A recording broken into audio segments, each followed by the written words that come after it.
Organizing stories can be hard, but it doesn't have to be. Campfire Pro is a writing software with tons of tools to keep you organized. Its character pages will help you keep track of all your characters with details and backstories, timelines to help you hammer out plot points and even track character arcs, and use the map page to create all the locations you need. Definitely check out their brand new world building pack. It's an expansion to Campfire Pro that's going to help you construct new species, items, magic systems, and develop your cultures with the religions, philosophies, and languages. Do away with all those Word docs and spreadsheets and keep everything easy and accessible with Campfire Pro. There's a link in the description below. Be sure to go check it out. Hey everybody, welcome to the Dungeoncast. I'm Will. I'm Brian. This is a podcast where we talk about everything Dungeons & Dragons, from harrowing heists to holy heroes. And today, we're covering Harpies. The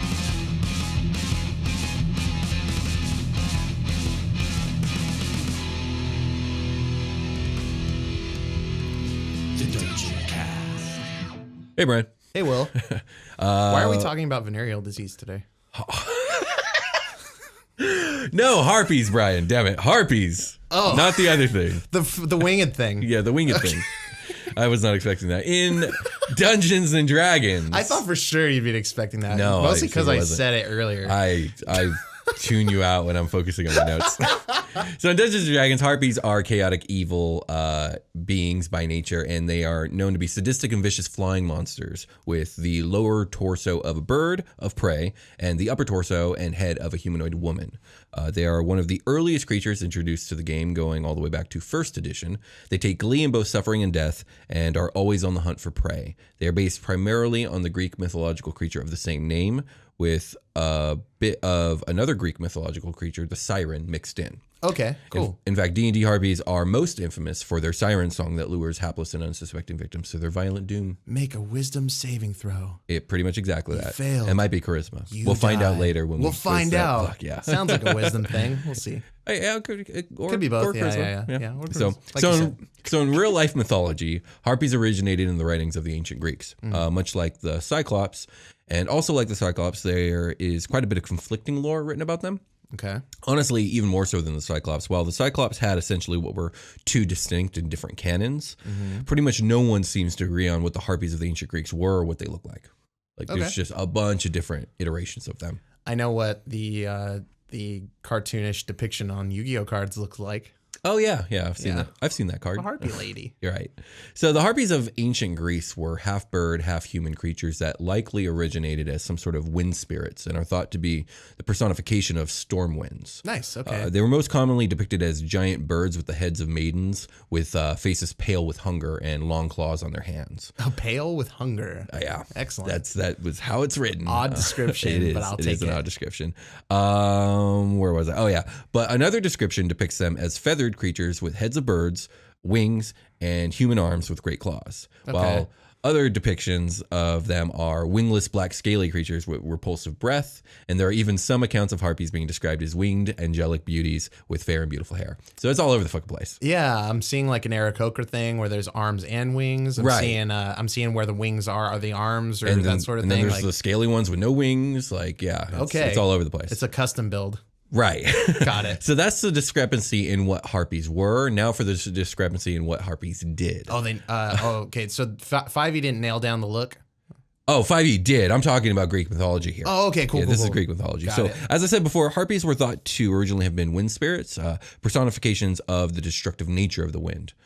Their name meant snatchers or swift robbers, and they were said to steal food from their victims while they were eating and to carry evildoers off to the Erinyes. Now, the Erinyes are Greek deities of vengeance, and not to be confused with the prominent devil type in D&D known by the same name. Okay. When a person suddenly disappeared from the earth, it was said that they had been carried off by the Harpies. This is some boogeyman shit. Yeah. Okay. Other stories said the Harpies actually served and reported directly to Zeus, who would send them on errands. Sometimes the Harpies were called the Hounds of Zeus. Later writings... Well, that's not... Yeah. Okay. Later writings relegated Harpies to one of the many monstrous guardians of the underworld alongside Cerberus, Gorgons, and the Lernaean Hydra. So... Shout out to Gorgons?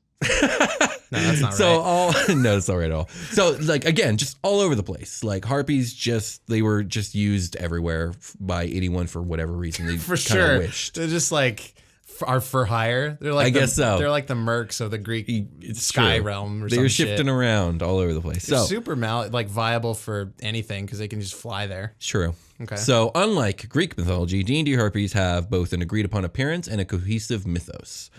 So let's get into it. Here's my headcanon. right, A let's storm hear it. giant, because you're the big guy. A storm giant yawns, and a bunch of harpies come out. No. Harpies are monstrosities with the upper body of a female humanoid and the lower body of a reptilian/avian creature with scaly legs, clawed feet, and clawed hands with like knotted, knuckled fingers. Yeah, okay. Yeah. See, that's kind of closer to what was up here. Right. They have coal black eyes and their faces are cruel and haggard. Their hair has a tendency to be filthy, tangled, and crusted with old dried blood. Their human features are youthful but hideous, pale and gaunt with decaying teeth. A foul odor surrounds all harpies and that which they touch. Harpies never bathe nor clean themselves in any way. You're like, oh, girl, you got something in your hair. Oh, Oh, no. oh, there's a lot more than I thought. What are you doing? Oh, your legs. They're so It's scaly. like slowly realizing that That's this is not a woman. Terrifying. The siren-esque Indeed. part. Yeah. Where was I? They possess powerful leathery or feathered wings, which they have the strength that allows them not only to fly, but to fly while lifting a full-grown humanoid in their claws if they wish. Fun fact, there is no physical difference between male and female harpies. The males possess breasts just like the females, leading to the misconception that male harpies do not exist. They do. They do. They do. So They that's just all look the same. that is the canonical physical description of a harpy, which 5e style. the damn Greeks couldn't give us, but D&D did. Damn Greeks. Why couldn't they just have these damn poets Why just couldn't talk they to just each other? agree in Just ancient read times? each other's books and get it straight. So the 5th edition Monster Manual presents an interesting origin story for the harpy. So I feel like it's been a while, but it's story corner time. I like it. Yeah. Let's go back. Let's do Let's it. dust off this old chair and have a story corner time. Indeed. Okay. So long ago, a female elf wandered into an ancient sylvan wood, and there she heard a bird song so pure and wholesome that she was moved to tears by its sound. She followed the music, and she eventually came upon a clearing where stood a handsome elf youth who had also paused to hear the mysterious bird song. But this was no ordinary elf. This was Fenmarel Mystarian, a reclusive... Who's that? A reclusive elven god of nature and trickery, also known as the Lone Wolf. His divine presence stole her heart, excuse me, let me reread what I wrote. The divine presence of Fenmarel stole the heart of this elven maiden as he fled, vanishing into the woods as if he was never there in the first place. Though the elf maiden searched the woods and called for her stranger, she found no sign of his passage. Driven to despair by her longing, she begged the Soldarian to help her. Eridre Fania, God, I hate that one. I hate that name. It's so hard to say. Eridre Fania, elf goddess. You always say it like that. Fania is how it's spelled. Fania. Sorry. Eridre Fania, elf goddess of the sky, heard the woman's cries and was moved by her sorrow to her aid. She came to the maiden as the same bird whose song had entranced the outcast god. She then taught that song of beauty and seduction to the elf. But when the maiden's singing failed to draw Fenmarel Mystarian to her side, she cursed the elven gods, invoking a dreadful power, transforming her into the first harpy. The curse worked its magic on the elf's spirit as well as her body, turning her desire for love into a hunger for flesh. Damn. Even as her beautiful song continued to draw creatures to her deadly embrace. Wow. Let's take a short rest. Okay. And on that note.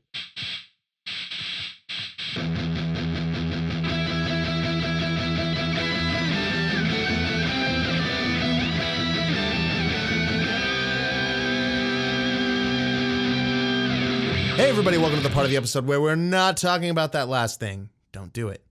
Talk about the new thing. Talk about love. Talk about how we love you. Experience the show. Receive our love. Yeah. That is the Dungeoncast. Yes. Yeah. What you said. He's reciprocating I am. over there. So I don't think we have a lot to talk about this short rest. I think the main thing is that we have a contest going. Take it away, Will. I'm doing my best. I thought I was already doing that. Okay, keep taking it. Always So going. we are giving away the newest D&D book, Explorer's Guide to Wildmont, Look which at him is go. the campaign setting book for the titular D&D series Critical Role, which most people should be pretty aware of. You should at least know about it. Yeah, you've probably heard the name. probably Anyways, heard the name. here's the book. It popped off. They did a thing. They did a thing. And yes. Oh, really? Oh yeah, Laura Bailey. Oh, interesting. Laura Bailey did like a taco What? to Pureware Isles for the sword, raging, flaming, poisoning sword of doom type move. Oh, nice. Apparently that's a spoilerific thing. Yeah, I actually that's a don't spoiler know. within a spoiler, bro. I follow some Critical Role stuff on Insta, and they they've been pretty good about not actually spoiling the thing that happened. So I really don't know what it is. But you knew a thing happened. A thing happened, and you should at least be aware that a thing happened. If you want your own thing to happen, you should try and get this book. And in order to win this book, all you have to do is share an episode of our show, not that show, our show, on social media. You do that on Twitter and just add the hashtag Dungeoncast. I'll catch that pretty quick. Or if you do it on other social media, go ahead and just send us a snapshot to prove you did it, and we'll enter you into the contest. We will be announcing the winner the day this book releases, which is on March 17th. So don't wait. Do it. Don't wait. Appreciate. Let's go back to the show. Okay. Yeah, let's go back to the show.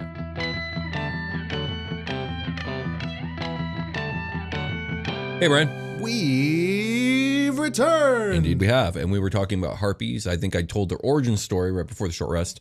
So let's just get into the nitty gritty. So, as I said before, Harpies have a reputation for being sadistic and malevolent beings, taking enormous joy in hurting, torturing, and killing their victims. And due to their voracious hunger, they are always on the search for more victims because they're never not hungry. It's just a bird of prey trying to eat. Pretty much, yeah. So when they attack, Harpies have a tendency to play with their food, delighting in the music their victims make as they scream. Oh, no. Yeah, they're like that. It's like that, though. Nasty. A harpy takes its time dismembering a helpless foe and can spend days torturing a victim before the merciful end. Though oftentimes their method of torture is very direct and physical, like I just described. Harpies are also known for using their siren song to lure unsuspecting victims to cruel and shocking dooms, such as falling off a side of a cliff or into freezing depths before then being devoured. Have we ever talked about like birds of prey that pick up like goats and like rams off cliff sides and just like drop them over the edge? We haven't. But we are now. We're gonna do it now. That's is that a thing? That's a thing that happens? Make a perception check. You see some fucked up shit. Yeah. So that's the thing that happens. I didn't know that. That's very much like a harpy. Yes. I've seen an eagle carry like a mountain goat off into like a canyon. A mountain goat? It's big. You think it wouldn't be able to do that? No. It's so powerful. These birds are very strong. I think you might have seen a harpy, Brian. I saw a harpy. It was shaped like an eagle.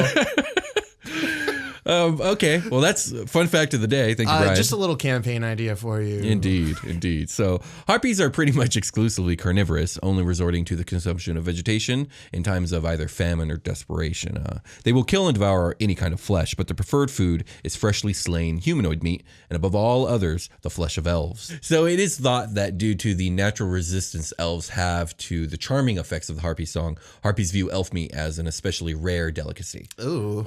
I think another possible reason that one could use to explain their proclivity towards elf flesh might be from a primal vendetta carried from the original harpy of the origin story I told earlier.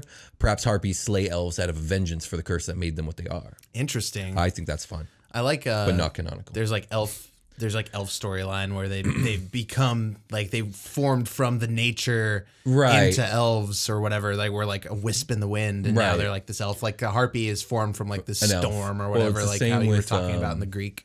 Gosh, during our Halloween Spooktacular Spookfest, we did on Patreon. You can find it on Patreon. Oh no, that's ours. You mean special. Our Dungeoncast episodes? Yeah, the Dungeoncast episodes. We just did a banshee. Banshees are formed from elf maidens specifically as well. Yeah. So I don't know what's up with elf maidens. What's up, elf maidens? But yeah, let's get back to harpies.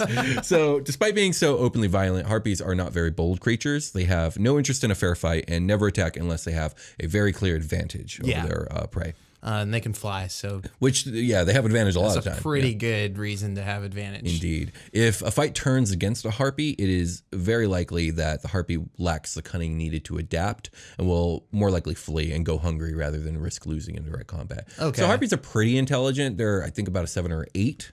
So they can speak...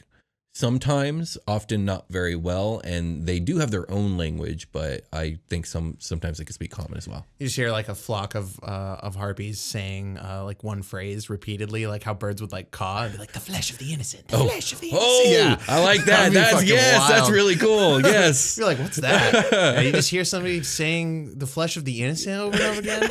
I don't know how else to describe it to you guys. Right. That was, I like that lore drop there. That was very, very creative. Roll for initiative. So though harpies are generally uninterested in treasure or wealth, they are known to take shiny baubles, trinkets, or other trophies from their victims back to their lairs as symbols of their kills.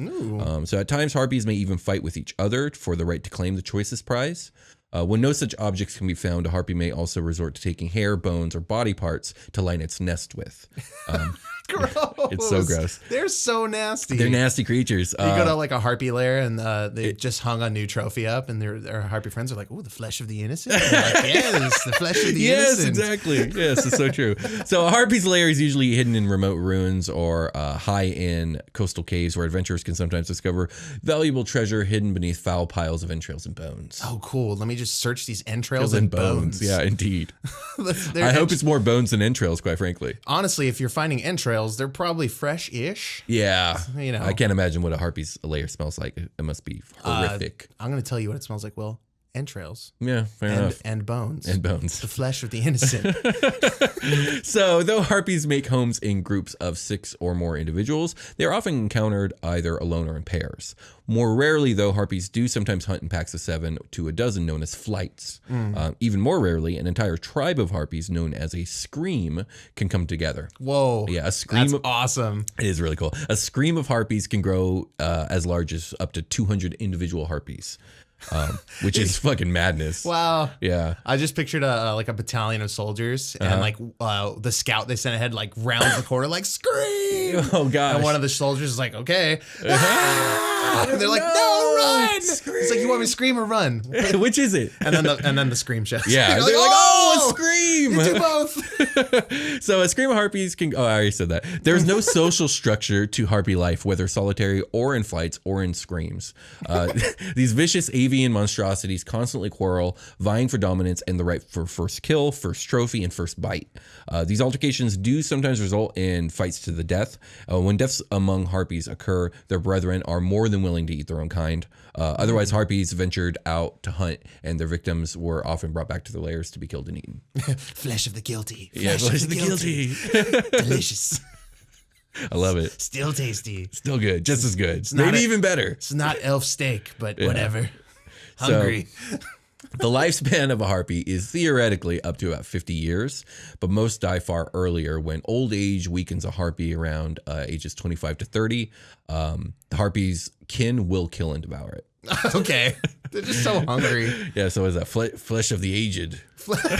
Flesh of the elderly. Yeah, there we go. Delicious. Female harpies usually lay roughly 20 eggs throughout their lifetime, from the age of 2, which is the year where they reach adulthood.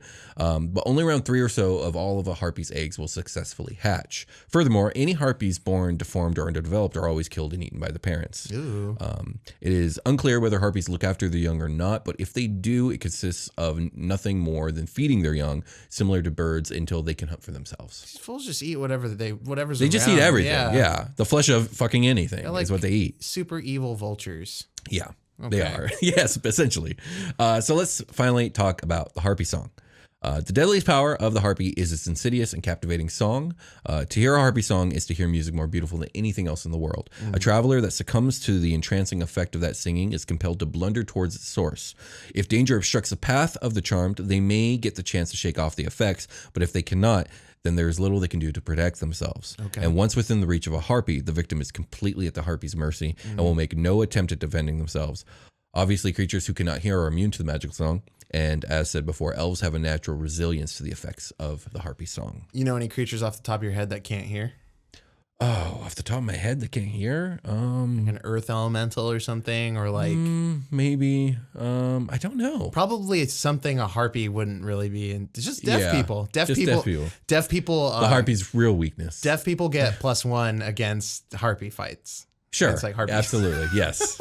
We'll go with that. Any questions about the harpy before we dive into the stat block? Do we have baby harpy stat block? No. We should make one because that would be fun to have like a little flock of a little baby scream. That'd be cool. I mean, I would just pick like one of the bird stat blocks from the back of the book. Oh, Like cool! Like a bald eagle. CR quarter bird. Exactly. Something like that. Here is bird stat block. Yes, we're also indeed. going to read bird stat block. No, We're not. We're certainly not. I did not print that out. I don't want to So, read Harpy bird stat block. Harpies are considered to be medium monstrosities and they're chaotic evil. Armor class of 11, hit points of 38. So they're a pretty like weakish monster in the grand scheme of things. I love a bestiary tome that has like what was the size category? Like medium. Yeah, medium. This was medium monstrosity. Medium monstrosity. Yeah. Like seeing that written is fun. Yeah, it is. They have a walking speed of 20 feet, but a flying speed of 40 feet. Strength of 12, dexterity of 13, constitution of 12, intelligence of 7, wisdom of 10, charisma of 13. They're pretty well rounded, except for that poor intelligence. But challenge rating 1. So this is a pretty early level monster. I could see you fighting like a whole swarm of these at the higher levels. Okay, but yeah. I don't know. Like the idea of like putting my party of 4 against like a swarm of like 20 challenge rating 1s, it just sounds like a logistical nightmare to me. I would never do that. Yeah, this is like a mob nightmare. I mean, you kind of have to, maybe the location could help you kind of manage the tracking of this. Yeah. You're, like tracking combat on a grid is one thing. Do you need how do you track the 3-dimensional space? That would be something interesting to like. Yeah, there's that that too. Yeah. Like maybe you would write like a little, because these are like dry erase grids most of the time. You can like write a footage on its space. That's true. So then you have like a weird issue of like both icons occupying one square. Well, but not that's true. In vertical space. One thing you could do rather than the dry erase thing is, because I can see that getting messy, is if you make like little like paper tabs with like 5, 10, 15, 20, 25. Like, have those ready. You can just slip them right under and they stick out. That'd be cool. Some pogs, some slammers even. But yeah, so let's talk about their attack. They have a multi-attack in which they can do a claw attack and a club attack. So I guess they come equipped with a club, which is cool. Give one a fucking sword. That'd be scary as shit. That is scary. Maybe maybe when like BBEG is in love with the party now and sending swarms of stuff after.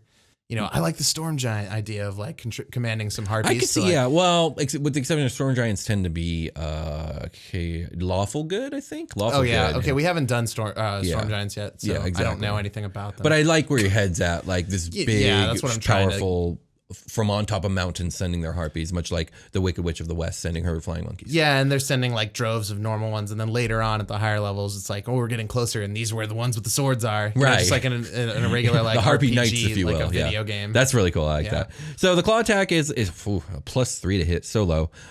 Reach of 5 feet, does 2d4 plus 1 slashing damage. Club is another +3 to hit. 1d4 plus 1 bludgeoning damage. So real kind of weak, but then you get to the luring song ability, which is quite the fat fucking paragraph. So let's read this. The harpy sings a magical melody. Every humanoid and giant within 300 feet of the harpy, so it's very specific, that can hear the song must succeed a DC 11 wisdom saving throw or be charmed until the song ends. So low saving throw. 11's not too hard to beat a lot of the time. The harpy must take a bonus action on its subsequent turns to continue singing. It can stop singing at any time. The song ends if the harpy is incapacitated. While charmed by the harpy, a target is incapacitated and ignores the songs of other harpies. So there's only room for one harpy in their hearts. Oh, wow. Where was I?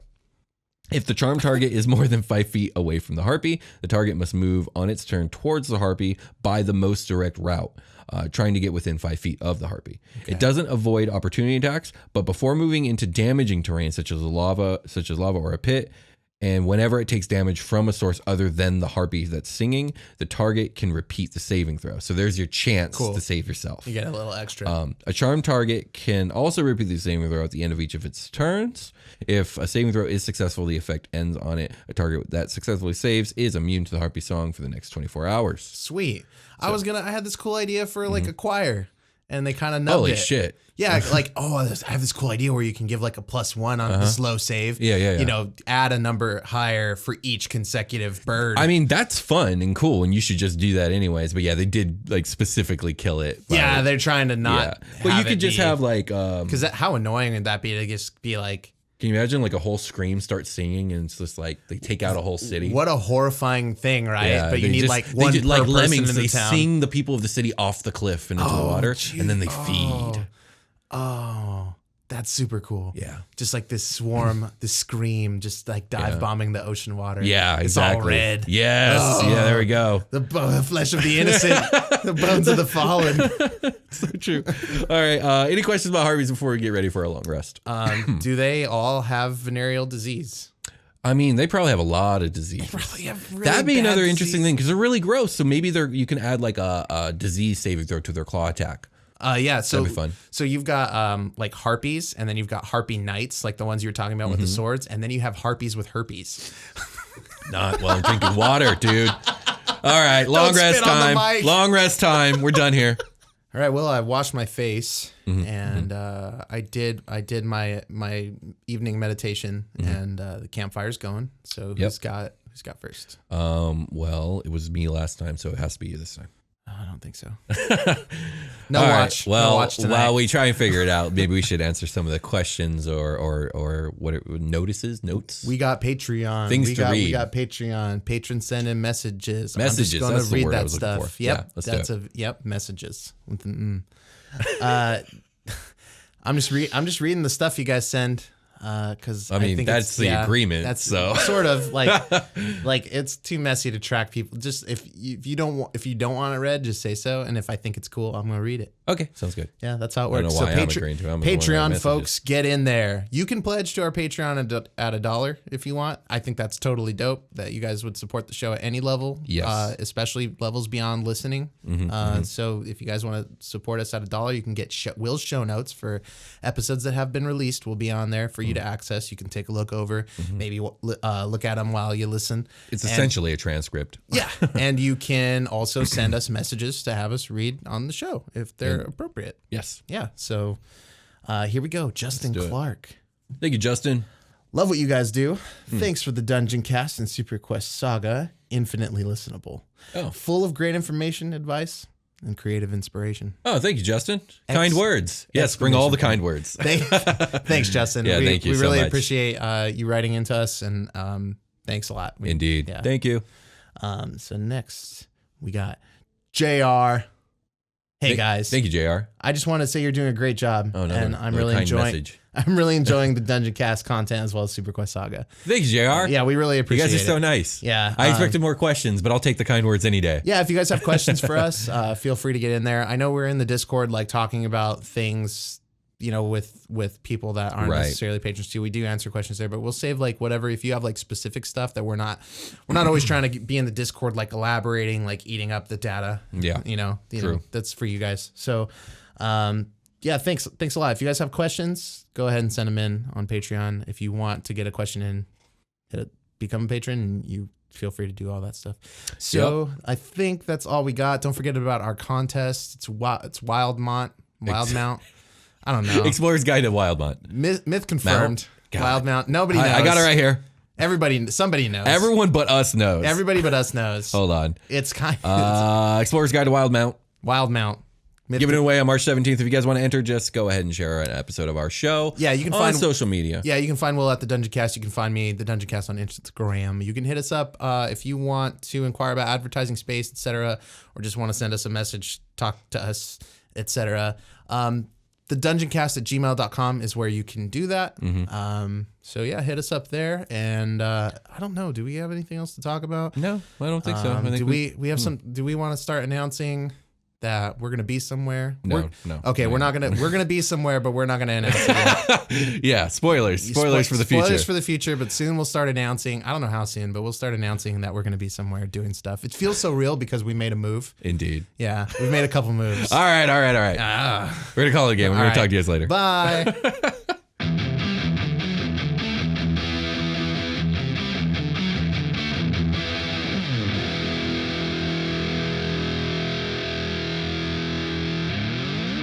The Dungeoncast.